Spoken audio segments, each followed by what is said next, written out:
हो गई, कठिनाइयों की कितनी भी सीढ़ियां आई हों, उनके शुभचिंतकों ने कभी भी मुझे इस बात का एहसास नहीं होने दिया कि जो काम शशि साहब कर रहे थे, बहन जी आप कर रही हैं तो हम आपके साथ नहीं हैं। घर में भी तमाम दिक्कतें आई, घर में चोरी भी हुई, निर्माण कार्य रुकने की स्थिति आई, लेकिन शशि साहब के शुभचिंतक ब्रजलाल जी, ओम प्रकाश जी, के वर्मा जी, खेमराज जी, उमाचरण जी, अनिल जी, चंद्रभान आदम जी, ऐसे तमाम कार्यकर्ता और हैं, और दर्जनों लोग इस मंच पर बैठे हैं, बड़े भाई नूर अहमद मंसूरी जी भी बैठे हैं, सभी ने मुझे सहयोग प्रदान किया। आदरणीय भगवती सागर जी ने भी सहयोग प्रदान किया और ये कार्य पूरा हो गया। आज हम इस मौके पर इस घड़ी में इसलिए उपस्थित हुए हैं कि शशि साहब का जो सबसे बड़ा उद्देश्य था वो सामाजिक परिवर्तन की, संतों और महापुरुषों की जो वाणी है, उनकी जो विचारधारा है, समाज में फैलाने के लिए हमें संत समाज को आगे उनकी विचारधारा को बढ़ाने के लिए कार्यक्रमों का आयोजन होता रहना चाहिए। तो आज इस श्रद्धांजलि सभा में चूंकि हमारा कार्यक्रम रास्ते में कई जगह श्रद्धांजलि के रूप में हमारी जो वाहन यात्रा थी रोकना पड़ा, इस कारण विलंब हुआ, इसलिए मंचासीन संत समाज से जो प्रार्थना की थी कि मंच उन्हें अधिक से अधिक समय उनका लिया जाएगा, लेकिन आधे घंटे समय उनका कम हुआ, तो मैं निवेदन के साथ संतों से प्रार्थना करूंगी कि वे 5 बजे से सत्संग थोड़ा और आगे बढ़ा लें और ये श्रद्धांजलि सभा में हमारे जो बड़े भाई माननीय भगवती सागर जी उपस्थित हैं, संक्षिप्त रूप में आदरणीय के.आर. शशि साहब के बारे में और जो भी वक्ता आए कम से कम समय में श्रद्धांजलि स्वरूप शशि साहब के कर्तृत्व और व्यक्तित्व के बारे में बोलें और यहाँ उपस्थित देश के कोने कोने से आए संत समाज को, भक्त समाज को, संत समाज को सुनने का मौका भक्त समाज को दें, ऐसी मेरी प्रार्थना है सभी से। इसी बात के साथ मैं आप सभी से साहेब बंदगी के साथ निवेदन करती हूँ। साहेब बंदगी, साहेब बंदगी। सम्मानित साथियों, अभी अभी आपने बहन डॉक्टर पुष्पा गौतम जी के विचार सुने। हमारे बीच ब्रजलाल पचौरी जी आ चुके हैं, उनसे निवेदन है कि वे आए और स्मरण करेंगे। सतगुरु कबीर साहब की,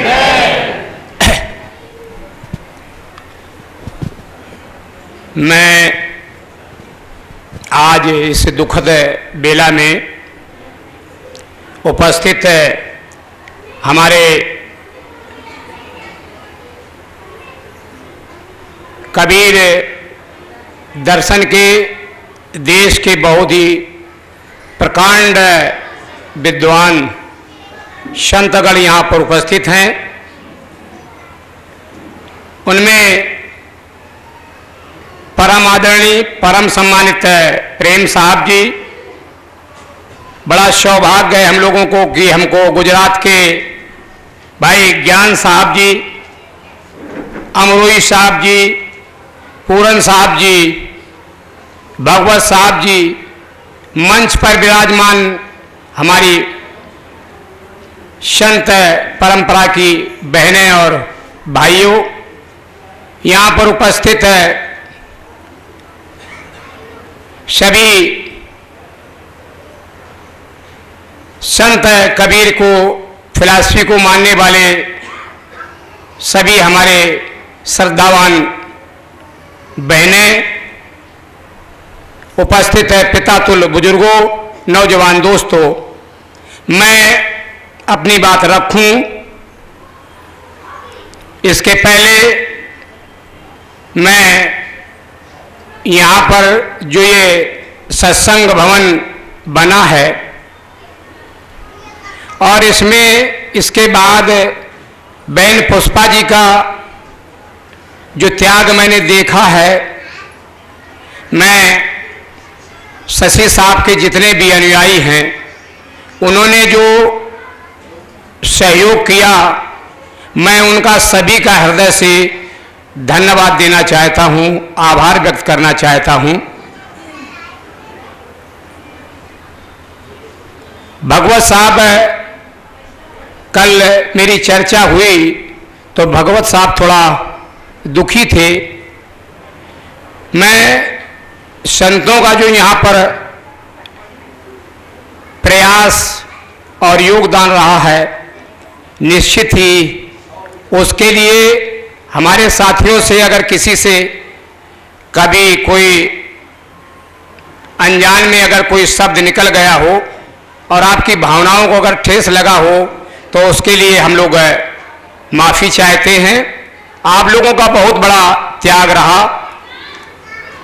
मैं आज जिस महापुरुष की प्रथम पूर्ण स्मृति में यहाँ पर जो आयोजन रखा गया है, उनके साथ मुझे काम करने का बहुत बड़ा लंबा सफर बीता है। मैं जब इस आंदोलन में काम कर रहा था, जो ये सामाजिक और आर्थिक परिवर्तन का आंदोलन मानवर कांसीराम साहब ने चलाया था, और इस आंदोलन में हजारों लोगों ने अपनी कुर्बानी दे दी और हम लोगों को उनसे हमको हमेशा प्रेरणा मिलती थी। हम लोग ये नहीं समझते थे कि मानवर कांसीराम साहब जब हम लोगों के बीच में होते थे और मार्गदर्शन देते थे तो ऐसा लगता था कि इतना ज़्यादा प्यार परिवार में भी पिता नहीं दे सकता है जो मानवर कांसीराम साहब देते थे। मेरे प्यारे भाइयों, महापुरुषों का इतिहास अगर देखा जाए तो एक से एक बढ़ चल करके त्याग किए हैं। मैं एक घटना आप लोगों को बताना चाहता हूं। मानवर कांसीराम साहब एक बार 7 दिन का कैडर एक जगह देने जा रहे थे, पानी बरस गया, रास्ते में नदी पड़ती थी, नदी में कुछ पानी ज़्यादा आ गया। जानवर चराने वाले भाई वहाँ पर थे, वो नदी पार करके जा रहे थे, नाव नहीं थी। जयराम जय साहब मानवर कांसीराम साहब के साथ थे, तो मानवर कांसीराम साहब ने शर्ट उतार ली और बनियान उतार ली, और जयराम जय ने पैंट उतारा और शर्ट उतार ली, और दोनों लोग पार हो गए। मानवर कांसीराम साहब पैंट पहन करके जब पार हुए और चले तो जयराम जय ने पूछा कि साहब आप पैंट क्यों नहीं उतारा, ये गीला हो गया, इससे तो चर्म रोग हो जाएगा। तो उन्होंने कहा थोड़ी देर में सूख जाएगा, चलिए परेशान न होइए। जब उनकी ज़्यादा जिज्ञासा, उन्होंने कई बार प्रयास किया जानने का, तो उन्होंने कहा देख भाई, कांसीराम ने जिस दिन नौकरी छोड़ी थी उस दिन ये प्रतिज्ञा की थी कि मैं 1 गज जमीन नहीं अपनी बनाऊंगा, 1 पैसा बैंक बैलेंस नहीं बनाऊंगा, और मरने के लिए कफन हमेशा साथ रखूंगा। मैंने जिस समाज के लोगों ने देखा कि कांसीराम जी का जूता फट गए हैं, कांसीराम का पैंट फट गया है, तो किसी ने ले करके दे दिया, लेकिन ये किसी ने नहीं देखा कि कांसीराम का अंडरवियर फट गया है। मेरे पास अंडरवियर नहीं था, जिसके कारण पैंट पहन करके मुझे ये नदी पार करनी पड़ी। मेरे प्यारे भाइयों, ये जो आज हम लोग यहाँ पर बैठे हुए हैं, ये एक नहीं हजारों महापुरुषों के त्याग और तपस्या के कारण जो हम पैंट शर्ट पहने मंच में बैठे हुए हैं, इनमें एक नहीं हजारों महापुरुषों की कुर्बानी लगी हुई है। मैं आपको बताना चाहता हूं कि बाबा साहब जब सामाजिक परिवर्तन के आंदोलन में समाज की व्यवस्था जो जानवर से खराब स्थिति में इस देश का शूद्र समाज था, और सामाजिक गैर बराबरी को समाप्त करने के लिए परम पूज्य बोध सत्य बाबा साहब भीमराव अंबेडकर ने जब समाज को जागरूक कर रहे थे, माता रमाबाई कंडे बना करके उनको बेच करके वो घर का चलाया करती थी। उनके कई बच्चे इलाज के अभाव में और कुपोषण के अभाव में मर गए। एक बच्चा इलाज के जिसको बाबा साहब सबसे ज्यादा प्यार करते थे, वो इलाज के अभाव में जब मरा, जब उसकी मृत्यु हुई, इसके बाद जब बाबा साहब को मालूम हुआ, बाबा साहब आए, घर की स्थिति देखी, माता रमाबाई से मिले। माता रमाबाई ने कहा, उनसे पूछा कि कुछ पैसे हैं, तो घर में एक भी पैसा नहीं था। कफन माया रमाबाई, माता रमाबाई ने अपनी धोती आदि फाड़ करके बच्चे के कफन के लिए दिया। इतने बड़े त्याग महापुरुषों के कारण हम लोग जो यहाँ पर बैठे हुए हैं, आज से जिस महापुरुष के त्याग की कहानी हम लोग स्मरण करके बड़ा दुख होता है। के.आर. शशि साहब, मैं जब झांसी आता था, शुरुआती दौर था, कैडर लगाने में, चूंकि हम लोग अभी कानपुर मंडल को तैयार करते थे, और जब मैं के.आर. शशि साहब से मिलता था और उनसे अनुरोध करता था कि कानपुर मंडल में भी आपका कैडर लगवाना है, तो कभी उन्होंने हमको मना नहीं किया। मैं उनको यहाँ से लेकर के कानपुर जाता था और वो 2-2 दिन 3-3 दिन का कैडर देते थे। मेरे प्यारे भाइयों, इतना बड़ा समाज सेवक मैं जब देखता हूँ, तो जो मैंने कबीर साहब की जो साहस देखा, चाहे उस टाइम तो इतनी बड़ी सामंतवादी व्यवस्था थी, लेकिन निर्भीक होकर के बात कहने का साहस जो कबीर साहब में था, वही साहस है मैं के.आर. शशि साहब को देखता था। भाइयों, आप लोग देखते हैं कि बड़े बड़े नेता और बड़े बड़े जो अपने आप को तीरंदाज मानते हैं, बहन मायावती जी के सामने सही बात कहने की किसी की हिम्मत नहीं होती है। लेकिन के.आर. शशि साहब हमेशा जिंदगी भर संघर्ष किया, बिना लालच के, बिना पद के चाहत के उन्होंने व्यवस्था परिवर्तन का बहुत बड़ा काम किया। मेरे प्यारे भाइयों, मैं आपको बताना चाहता हूं कि भाई, मैं जब मऊ रानीपुर से विधायक बना,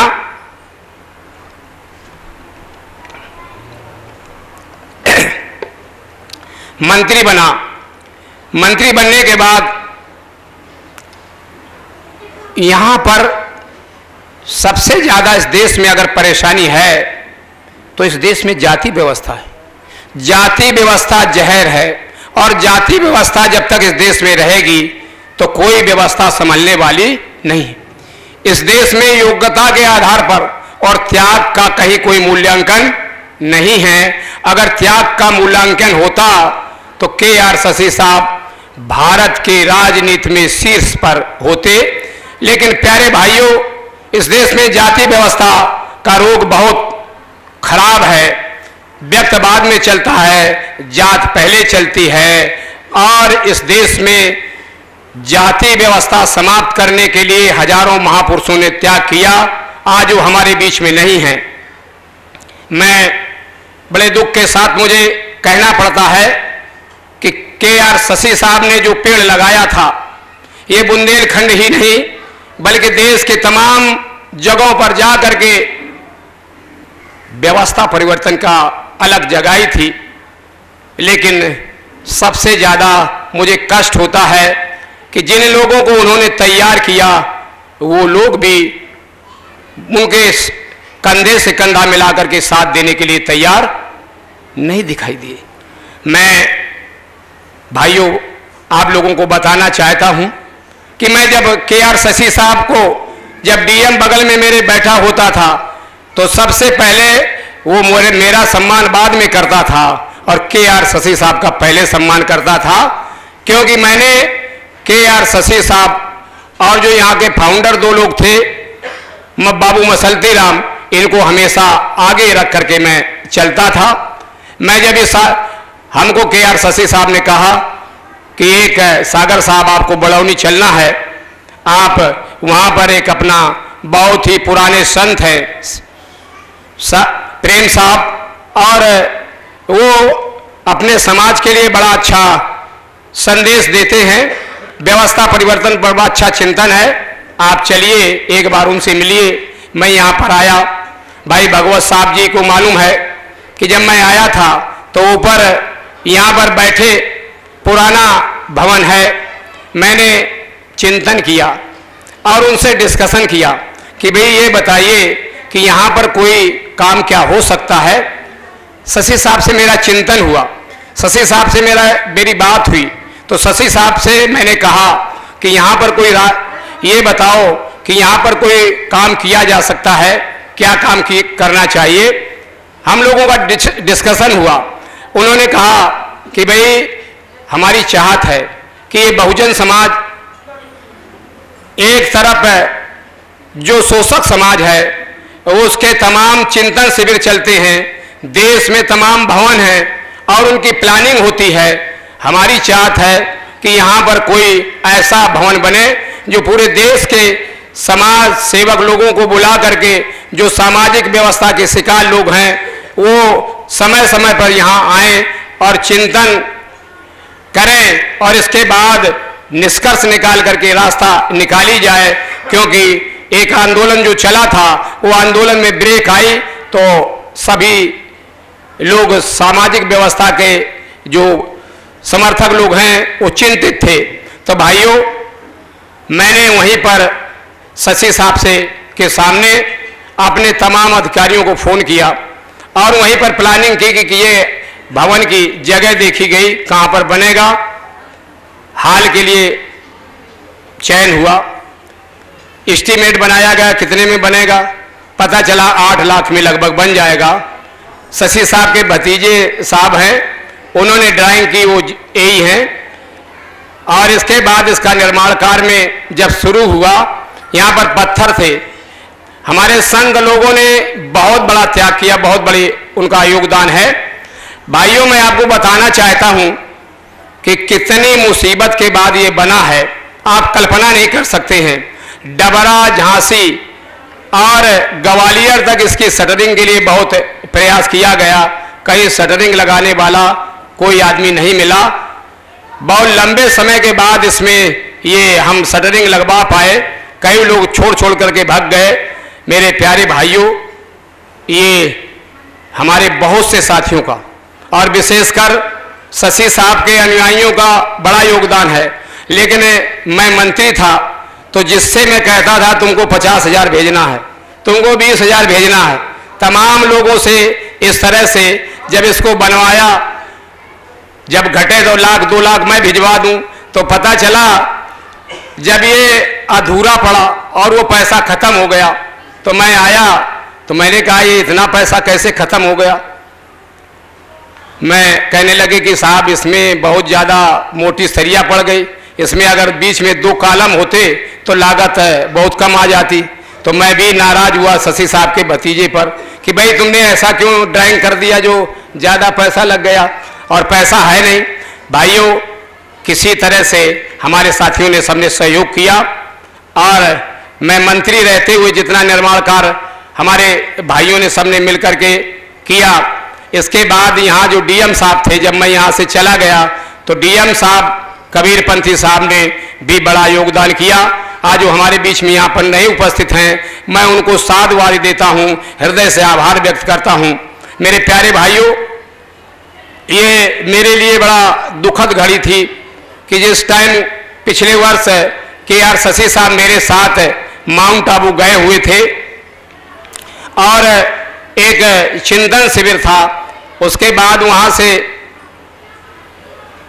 जब वापस आए, हम लोग आ रहे थे, पहले तो उनका वहीं स्वास्थ्य बिगड़ा, लेकिन जो मैंने त्याग बहन पुष्पा जी का देखा, भाई इतना मैंने सेवा अपने ज़िंदगी में बहुत कम लोगों की देखी है। जब वहाँ से डॉक्टर ने कह दिया कि आप ले जा सकते हैं, ये स्वस्थ हैं, हम लोग वहाँ से चले। रास्ते में उन्होंने, चूँकि सीन बहुत अच्छा था, तो उन्होंने कहा कि यहाँ पर रुको, हमारे सागर साहब के साथ हमारी फ़ोटो और खिंचवा लो। मैं वहाँ पर भी हम दोनों लोगों की फ़ोटो खिंची। रास्ते में आए और ये मेरा बड़ा खराब दिन था। रात में हम दोनों लोगों ने रात में एक साथ भोजन लिया। हम अलग कमरे में चले गए, वो दूसरे कमरे में लेट गए।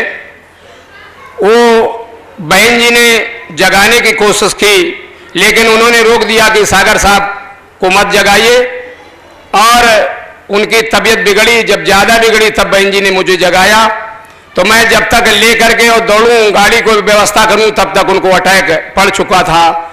मैं उस मौके पर अंतिम समय में भी मैंने उनके जो स्थिति थी वो देखी है। मेरे प्यारे भाइयों, उनकी जो सामाजिक चाहत थी उसको पूरा करने के लिए इस मौके पर बहन पुष्पा जी का जितनी भी मैं प्रशंसा करूं वो बहुत कम है। इतना अदम्य साहस महिलाओं में बहुत कम देखने को मिलता है। मैं इस मौके पर उनका हृदय से आभार व्यक्त करता हूं, क्योंकि उन्होंने जो कहा था, मैंने भी उस टाइम प्रॉमिस किया था कि मैं 5 लाख रुपए दूंगा, लेकिन व्यवस्था 2 लाख की कर पाया। अभी कुछ दिन बाद मुझे 3 लाख रुपया, मैंने कहा आप दूसरे से ले लीजिए। 3 लाख रुपया मुझे दोबारा मैं मौका निकाल, मेरा एक प्रॉपर्टी बेचनी थी वो नहीं बिक पाई, जिसके कारण मैंने कहा थोड़े दिन बाद मैं आपको पैसा दूंगा। मेरे प्यारे भाइयों, मैं इस बीच में डॉक्टर प्रवीण जी का भी हृदय से आभार व्यक्त करता हूं कि उन्होंने भी 1 लाख का लगभग सहयोग किया। और शशि साहब की धर्म पत्नी ने जो लगभग 4 लाख रुपए के लगभग था, उन्होंने जो अपने लिए, कुछ महिलाएं ऐसी होती हैं अपने लिए बचा करके रखती हैं, लेकिन उन्होंने अपने पति के स्मारक बनाने के लिए जो कुर्बानी दी, मैं उनका हृदय से आभार व्यक्त करता हूं। यहाँ पर उपस्थित सभी भाइयों का मैं विशेष आभार व्यक्त करता हूं। आप सभी साथियों ने पिछले बार भी आप लोग आए थे और बड़ी संख्या में आए थे। बहन पुष्पा जी लगातार प्रयास कर रही हैं। शशि साहब को लगातार जो उनका कार्य रहा और उनको इतिहास पुरुष बनाने में बहन पुष्पा जी का जो योगदान है वो निश्चित ही सराहनीय है। मैं आप सभी साथियों को बताना चाहता हूं कि भाइयों, मैं भी इसमें जो ज़्यादा सहयोग करना चाहता था नहीं कर पाया। उसका कारण है कि मैं 9 महीने से एक बड़ा आंदोलन पूरे देश में खड़ा कर रहा हूं। 9 महीने से मेरा एवरेज 16 घंटे का है। मैं 16 घंटे काम करता हूं। अब तक मैं लगभग 1,25,000 किलोमीटर मैं यात्रा कर चुका हूं। लगभग 80,000 अपनी गाड़ी से और हवाई जहाज से और ट्रेन से इसके बाद यात्रा की है। पूरे देश में लगभग 90% देश में जाकर के मैंने एक जन आंदोलन खड़ा किया है। मेरे प्यारे भाइयों, जो जाति व्यवस्था है इस देश में वो जहर है। तो हमारे महापुरुषों ने आंदोलन खड़ा किया था लेकिन सफल नहीं हुए। जब तक इस देश में जात रहेगी तब तक कोई न्याय नहीं होगा। जाति तोड़ो, समाज जोड़ो। जाति जहर है, भाई भाई में लड़ाने का काम करती है। सभी महापुरुषों ने जाति व्यवस्था के शिकार लोगों ने बड़ा आंदोलन चलाया, सफल नहीं हुए। आज आप लोग देख रहे हैं कि इस देश में बहुत बहुजन समाज के ऊपर बहुत बड़ा संकट आने वाला है। इतिहास में, दुनिया के इतिहास में ऐसा निर्णय आपको कहीं देखने को नहीं मिलेगा, जहां 1.5 लाख लोगों को एक साथ 1 महीने के अंदर 20 दिन में ही जो चीफ इंजीनियर है उसको, चीफ इंजीनियर को 3 पद नीचे करके जिले का अधिशासी अभियंता बनाया गया। और जो जिले का अधिशासी अभियंता है उसको जेई बना दिया गया। ये पूरे उत्तर प्रदेश में बड़े पैमाने पर लोगों को रिवर्ट किया गया है। इससे पूरे देश में जो वंचित समाज के लोग हैं इनका मनोबल एक साथ पूरे देश में तोड़ने का प्रयास किया गया है। मेरे प्यारे भाइयों, आने वाले समय में बहुत बड़ा संकट आने वाला है। उत्तर प्रदेश में एक रिट डाल दी गई है और उसकी लगातार सुनवाई हो रही है। भाई उसमें रिट में जो पिछड़े वर्ग का और अनुसूचित जाति का शिक्षा में और नौकरियों में आरक्षण है उसको समाप्त करने की रिट डाल दी गई है। और उसमें उत्तर प्रदेश सरकार को 4 हफ्ते में जवाब लगाने के लिए कहा गया है। ये आरक्षण जाने वाला है, इसको कोई बचाने वाला नहीं है। इस देश में 18 जो बड़े प्रदेश हैं उनमें जो 486 जज हैं उसमें सिर्फ 35 पिछड़े वर्ग के, 15 अनुसूचित जात के और 5 अनुसूचित जनजाति के हैं। बाकी सब समाज के, शोषक समाज के लोग हैं। न्याय मिलने वाला नहीं है। और इसके बाद जो आप लोग हमारे राजनीति में 132 एमपी बैठे हैं, वो कभी समाज की बात नहीं करते हैं। वो समाज के हितैषी नहीं है। वो जिस दल से चुन करके जाते हैं उसके पिट्ठू बन करके काम करते हैं। बाबा साहब ने जो डबल वोट का अधिकार लेकर के आए थे, वो जो वापस गया, उसी दिन से हमारे समाज की नेता नहीं बल्कि चमचे और पिट्ठू पैदा करने की मशीन शुरू हुई है। मेरे प्यारे भाइयों, ये तो इनका तो आरक्षण अगले बार निश्चित है। जो 10-10 साल का बढ़ता है, ये बढ़ने वाला नहीं है। जो अनुसूचित जात के लोगों का जिले में एक भी ग्राम प्रधान पहले नहीं होता था, जो आरक्षण के कारण आप लोग जिला पंचायत अध्यक्ष भी बन जाते हैं, जिला पंचायत सदस्य बन रहे हैं, ये सब जाने वाला है, ये टिकने वाला नहीं है। इसलिए जाति व्यवस्था के शिकार भाइयों, जाति तोड़ो, समाज जोड़ो, मानवता से नाता जोड़ो, अभी नहीं तो कभी नहीं। ये अब अगर चूक गए तो आप फिर पुरानी स्थिति में आप लोग जाने वाले हैं। इसलिए मैं एक पूरे देश में अखिल भारतीय संत गाड़गे बाबा साहब भीमराव अंबेडकर मिशन, इस देश में जो अन्यायपूर्ण व्यवस्था है, अन्यायपूर्ण व्यवस्था की जगह न्यायपूर्ण व्यवस्था लागू कराने के लिए इस देश में अन्यायपूर्ण संपत्ति, अन्यायपूर्ण समृद्धि, अन्यायपूर्ण वितरण, अन्यायपूर्ण भागीदारी और अन्यायपूर्ण उपभोग है। एक तरफ आदमी भूख से तड़पता है और दूसरे तरफ आदमी के पास इतना ज्यादा पैसा है कि उसको रखने की भी जगह नहीं है। ये अन्यायपूर्ण व्यवस्था खत्म होनी चाहिए। इसलिए 14 नवंबर से जो जाति इस देश में एक आरक्षण विसंगति है, मैं आपको बताना चाहता हूं कि भाइयों, धोबी समाज देश में 70% प्रदेशों में अभी पिछड़े वर्ग में है। सबसे ज्यादा गंदा और सबसे ज्यादा कठिन काम अगर कोई करता है, जब बर्फ गिरती है, पानी में कोई खड़ा नहीं होता है, उस वक्त 10-10, 12-12 घंटे लोग पानी में खड़े होकर के अस्पतालों के मल मूत्र लगे कपड़े धोबी समाज के भाई साफ करते हैं। लेकिन उनका आधे देश से ज्यादा में अभी अनुसूचित जाति में नहीं है। इस आरक्षण विसंगति को समाप्त कराने के लिए और पूरे देश में ये प्रमोशन में रिजर्वेशन जो खत्म हुआ है, इसको पुनः बहाल कराने के लिए और आरक्षण बचाने के लिए एक बड़ा जन आंदोलन मैं पूरे देश में खड़ा किया है।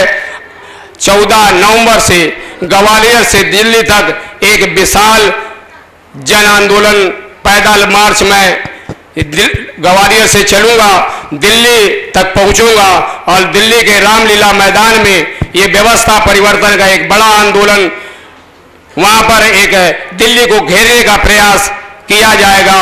मैं इस मौके पर, चूंकि आज ये के.आर. शशि साहब की स्मृति में ये पुण्य तिथि मनाई जा रही है, मैं उनके सभी अनुयायियों का यहाँ पर जो आए हैं उनका हृदय से आभार व्यक्त करना चाहता हूँ। और मुझे पूरी उम्मीद है कि जो लोग उनके समर्थक हैं, जिनको उन्होंने अंगुली पकड़ करके चलना सिखाया पर उपस्थित हैं, इनको ये न सोचिए कि आप इनकी बाणी को सुनिए, मनन कीजिए और मनन करके आप भगवती प्रसाद सागर जी को सुना।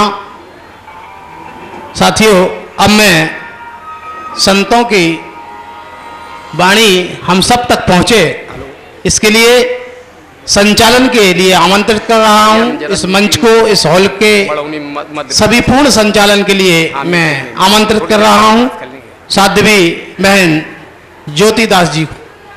बहन ज्योतिदास जी।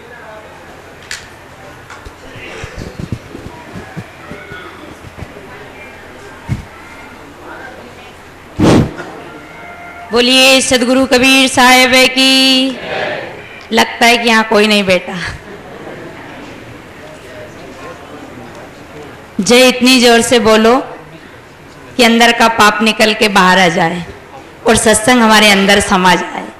बोलो सदगुरु कबीर साहेब की। संत समाज की, भक्त समाज की। बहुत धन्यवाद। अभी हम श्रद्धांजलि समारोह को समापन की ओर ले जा रहे हैं। उसी लाइन में संत गुरुजनों के विचार श्रवण करेंगे। तो सर्वप्रथम हम भागवत साहब को आमंत्रित करते हैं, निवेदन करते हैं कि देव की जय। और भाई लोग सब बैठ जाएं और आगे खिसक जाएं, क्योंकि सत्संग बहुत भाग से मिलता है, इसलिए आप सत्संग चलेगा। तो आप सभी बैठ जाएं और बहुत सत्संग का धैर्यपूर्वक आनंद लेना। बोलिए श्री सदगुरुदेव की। तो कार्यक्रम में गए और पुष्पा बहन उस कार्यक्रम में थी। पुष्पा बहन ने अपने घर पर हम लोगों को बुलाया और शशि साहब जी माननीय हुई और उन्होंने यहाँ पर जगह देखी। आज हम इस हॉल के नीचे बैठे हुए हैं, वो केआर शशि साहब जी की देन है। उनका उपकार है और उनके उपकार को कोई भूला नहीं जा सकता है। उठाकर हाथ हर कोई यही फरियाद करता है, दोबारा भेद यूं उसको चमन आबाद करता है। लुटाया आपने अपना जमाने के लिए सब कुछ, जभी तो आज तक तुमको जमाना याद कर